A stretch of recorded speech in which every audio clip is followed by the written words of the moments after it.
Fala galera!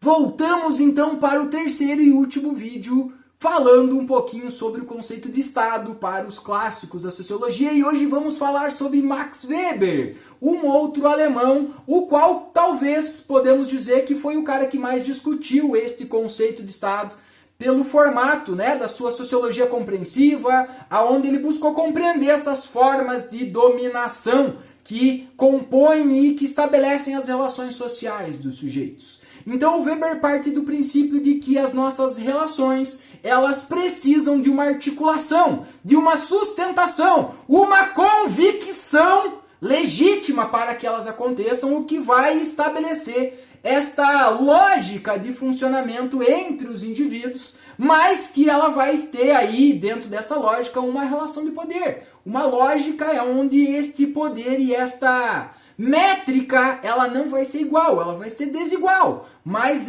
cada tipo de dominação que a sociedade estabelece dentro das suas relações, cria uma forma de legitimidade de como e por que as coisas precisam ser feitas e por que os indivíduos precisam seguir esta lógica. Então o Weber, ao longo do trabalho dele, de buscar compreender essas relações sociais, ele estabelece três tipos de dominação. A dominação tradicional, a dominação carismática e a dominação racional legal. E agora vamos descobrir um pouquinho como que o Weber trata e conceitua cada uma destas formas de dominação. Então a dominação carismática é aquela das sociedades mais pré-modernas, aquelas das sociedades mais antigas. Então onde a lógica de funcionamento das relações entre os sujeitos era amparada por uma perspectiva de ancestralidade, por costumes, por valores, aonde de uma forma geral os sujeitos seguiam determinados padrões, eram dominados de forma hierárquica a partir de uma lealdade pela cultura, pelas tradições, valorizavam em especial estas tradições e geralmente não questionavam, porque aprendiam que estas tradições eram as corretas e tinham que ser perpetuadas e continuavam o seu processo, seguindo aquilo que os seus antepassados e ancestrais seguiram. Então estas são características de sociedades, de relações sociais, das sociedades pré-modernas, daquelas sociedades mais da antiguidade, do nosso passado mais longínquo. Já a segunda forma de dominação trazida pelo Weber é a dominação carismática, aonde você literalmente tem aí um carisma, uma crença na ideia e na figura de um grande líder que detém qualidades extraordinárias, inteligência suprema, capacidade, e é dotado de uma luz divina, aonde ele sabe tomar todas as decisões e as pessoas precisam obedecer para que as coisas funcionem, porque ele vai salvar, porque ele vai resolver, porque ele é dotado de algo a mais. E geralmente esses grandes líderes carismáticos, eles conseguem convencer através dos seus discursos, E esses estados geralmente também têm uma outra característica. Eles estão ligados exclusivamente à figura deste líder. Quando não existe mais esse líder, ou esse líder morre, esse estado geralmente tende a se diluir, porque a continuidade não é possível, justamente porque um sucessor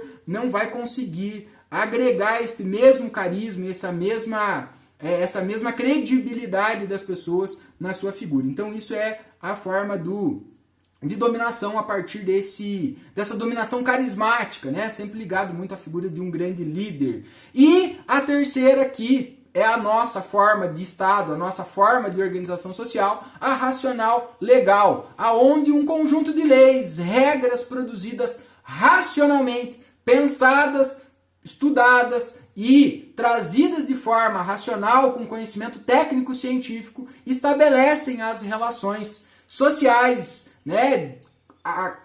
constroem as relações de acordo com essas necessidades racionais e então geram como consequência estas relações. Então esta tradição, essa dominação a partir da razão legal, ela vem baseada a partir do respeito de regras. Então seguimos as regras porque entendemos que esse conjunto de regras impessoais e legais é pensado de forma racional e ela precisa funcionar assim, ela precisa ser respeitado para ter a sua efetividade nesse sentido. Então, pela perspectiva, e segundo Weber, na sociedade moderna, então, predomina este tipo de dominação, esse tipo de relação social, racional, legal, né, onde nós atribuímos a dominação a uma autoridade no âmbito político, né? Elegemos, votamos, escolhemos o prefeito, o vereador, o deputado, o senador, o presidente, né, de uma forma racional e atribuímos a ele o direito de governar. Então é dentro desta lógica e existe todo um conjunto que efetiva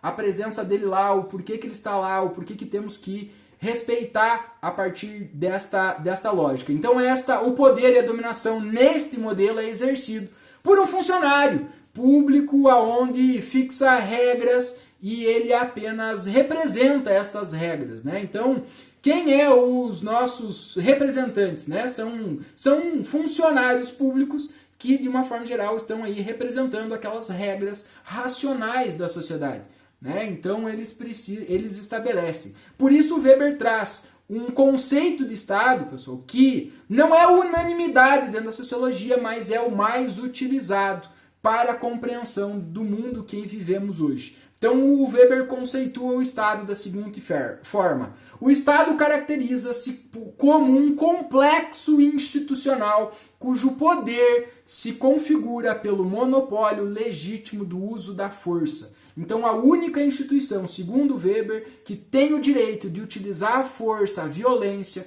é o Estado, porque este poder coercitivo do Estado ele pode ser usado naquilo que é função dele, a manutenção da ordem. Então, de uma forma geral, nós atribuímos, nós aceitamos quando o Estado usa a força, né? Então esse Estado ele possibilita o uso da violência, de recursos legítimos, porque geralmente está estabelecido pela regra racional, para assegurar o respeito a essas regras racionais, para estabelecer a ordem social, para que os indivíduos então sigam isso, né, como princípio, né, e estabeleçam, né, mantenham a normalidade a partir desta questão. Então isso significa dizer que o Estado, né, pode usar, ele tem o direito de usar o poder coercitivo de forma contínua, né, e que a sociedade, de uma forma geral, aceita este uso da violência. É claro que, pessoal, a reação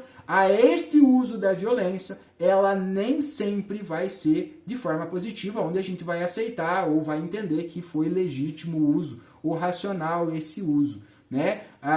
As reações dependem muito, né, de como que as pessoas vão literalmente entender, ou depende das razões que essa força vai ser utilizada, as pessoas vão ter determinadas reações, né? Se essa força for utilizada contra nós, óbvio que vamos entender que isso foi uma violência, ou usada contra algo que nós acreditamos, nós vamos entender como uma violência. Mas se for usada contra algo que, de alguma forma, nos garante segurança e nos protege, nós vamos entender como legal. Então isso levanta uma série de discussões, de reflexão dentro dessas nossas relações e configurações do Estado hoje, a partir destas questões. Então não basta somente o medo do poder coercitivo do Estado, né, mas que os cidadãos também acreditem nos motivos da ordem. Então o Weber também traz essa ideia das relações de poder. Porque se o Estado se efetivasse apenas com o uso da força, batendo, ele não teria esta legitimidade. Ele precisa convencer as pessoas de por que ele vai usar esta força, o porquê que as pessoas precisam entender e respeitar as regras racionais do Estado. Então isso é algo que vai vir, como Weber vai chamar, né, vai conceituar de princípio da legitimidade. Então aquelas três formas de dominação tinham princípios de legitimidade. Nem sempre essas formas de dominação usaram-se da força, da coerção sobre os indivíduos, mas eles tinham um discurso de legitimidade, um discurso onde eles convenciam as pessoas que deveriam seguir essas regras e respeitar, para que existisse então a ordem social. Ok? Então, basicamente é assim que o Weber trabalha e conceitua este elemento do Estado. Ó, gostou do vídeo? Curta aí, comenta, compartilha com um amigo, segue o canal e ó, até a próxima!